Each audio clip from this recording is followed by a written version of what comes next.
Apple says the iPhone 12 is water resistant, but is it secretly waterproof? We're going to find out and put it to the test.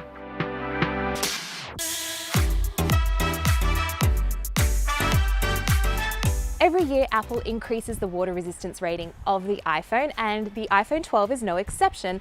All of the new iPhone 12 models, through from the Mini all the way to the Pro Max, are rated IP68, which means that they can go down to 6 meters underwater for up to 30 minutes. But if you remember, we've already tested the iPhone 11 and before that the iPhone XR, and it turns out they're way more water resistant than Apple gives them credit for.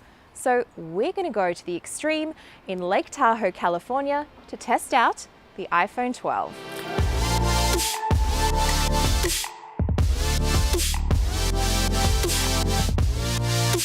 This is Brian Grau, CEO of Mission Robotics, who makes this incredible underwater drone called Theseus, and we're going to use it to water test the iPhone.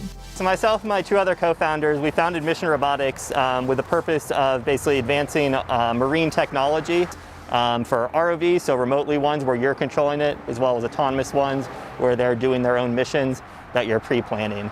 On the vehicle, for this test, we basically built this contraption on the front here where we're able to put the phone in and hold it kind of a little bit away from the vehicle, so that way we can see the entire phone in the shot. So from the drone, we've got a tether that goes to the surface, which is the yellow cord coming out the back, and then that goes to a computer, and then we've got an application that gives you the live video feed, telemetry information, and then you also using a gamepad controller in order to fly it around.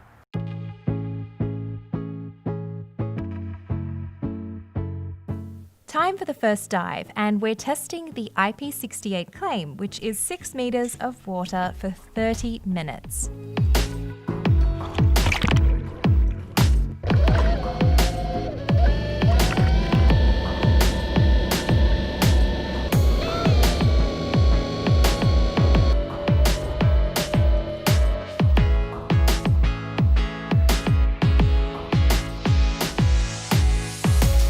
Uh-oh, looks like this phone is so brand new it's bringing up all of those prompts that show up when you first start using it, like this do not disturb while driving prompt.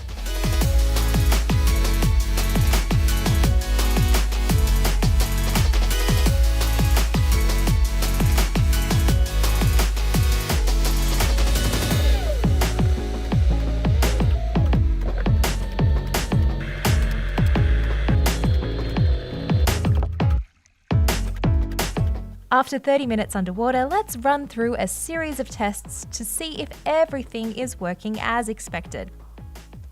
First, let's check the touchscreen. It seems to be working just fine.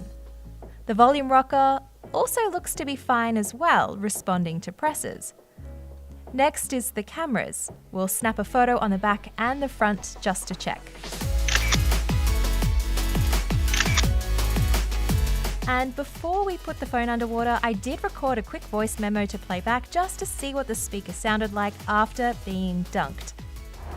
Check, 1, 2, 3, iPhone 12 underwater. And no surprises here, it does sound a bit muffled. So the iPhone 12 clearly met the IP68 claim, and in very cold water too. But the only thing left to do now? Take it to the extreme.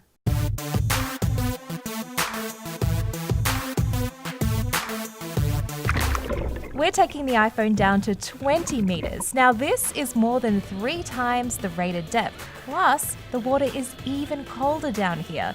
So this one is really pushing the limits. So for testing purposes, that's another reason that we test here a lot, is because it is fresh water. So if you do get water into a vehicle and flood your electronics, they're normally salvageable, versus if you're in salt water, it's not salvageable.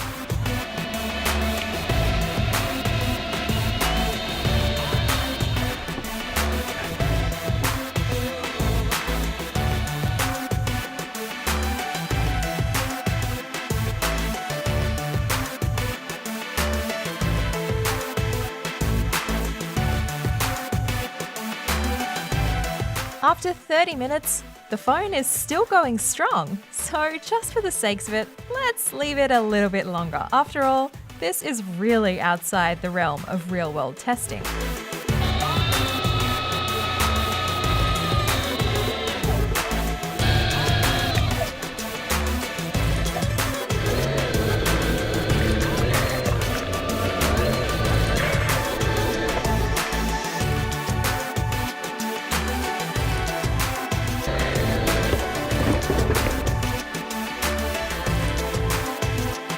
right, that is enough extreme testing for one day. Let's run through those tests again.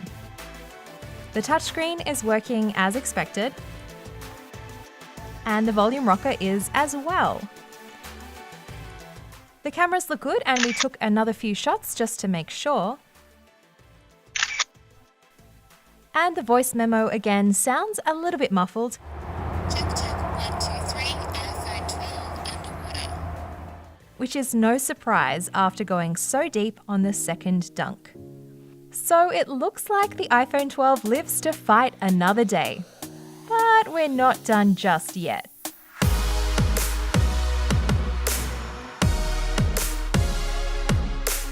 Okay, it's been 72 hours since we dunked the iPhone 12 in Lake Tahoe, so I did want to run through a couple of tests to make sure that everything was still working as expected. Looking at the phone, just, straight out of the lake, it's just been sitting to dry. It does look really good, but I can immediately notice there is a little bit of fogging on the front-facing camera and also on the two rear cameras. Now, obviously, the water temperature in Lake Tahoe was very, very cold, so it's not a surprise that that has happened, especially now it's sort of come to temperature in a more normal climate. So I wanted to first up see if the phone will take a charge in the lightning cable. Okay, let's take a look and see what happens. Now, I did power the phone off and make sure it was completely dry before plugging in this cable. Now, I'm expecting the battery to be completely depleted given that it was so cold. So, all right, we're seeing the Apple logo show up now. Let's see what happens next. Okay, so immediately we are seeing a diagnostics screen pop up, which I've actually never seen before on the iPhone. So let's hit start diagnostics, see what happens. Okay, so it's not letting me do anything in diagnostics because I think that is just for Apple support. So let's see if it gives me the prompt next time. I have a feeling though that I might need to restore this phone. Luckily, there was nothing on it except for those photos, which we already backed up. Okay, the Apple logo is showing up again. Let's play some hold music, while we're waiting. The diagnostics screen has showed up again. I'm gonna hit exit and see what happens.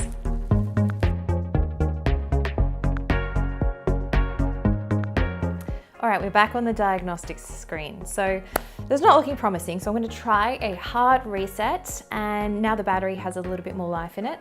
Let's see what happens.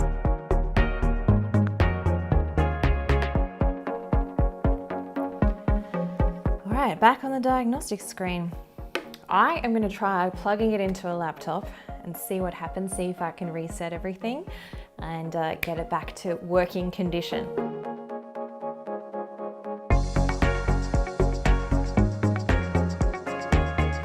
After plugging it into a Mac, I can immediately see a prompt that's giving me the option to either update the phone or restore the phone. So I think the quickest way to get to this is just to restore and start fresh and see what happens.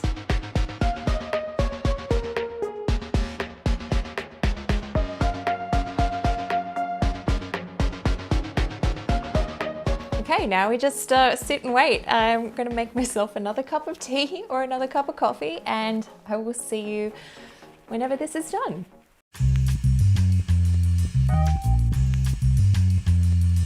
All right, I've done a full reset of the phone, still juicing it up, but doesn't look good. It's still going through that diagnostics loop, and I just can't seem to get out of it. So I think it's gone. Now, it might be able to be recovered through, say, the Genius Bar, for example, but COVID and all that, I will not be going to a store to be able to fix this. So I think we have a conclusion.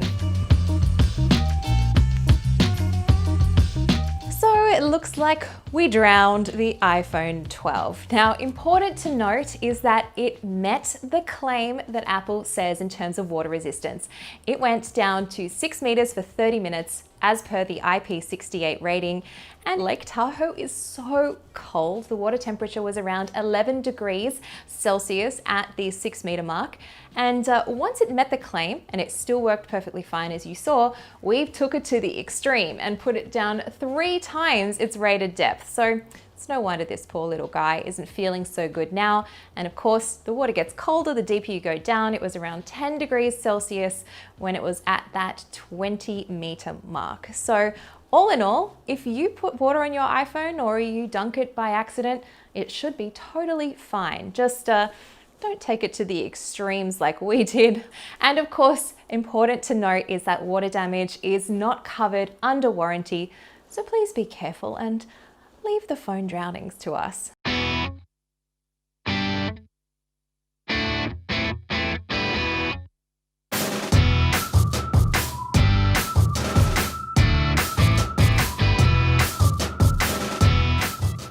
We're gonna have to wait this guy out a little bit, aren't we? There's a bear. Please don't knock over my computer, Bear. Hey!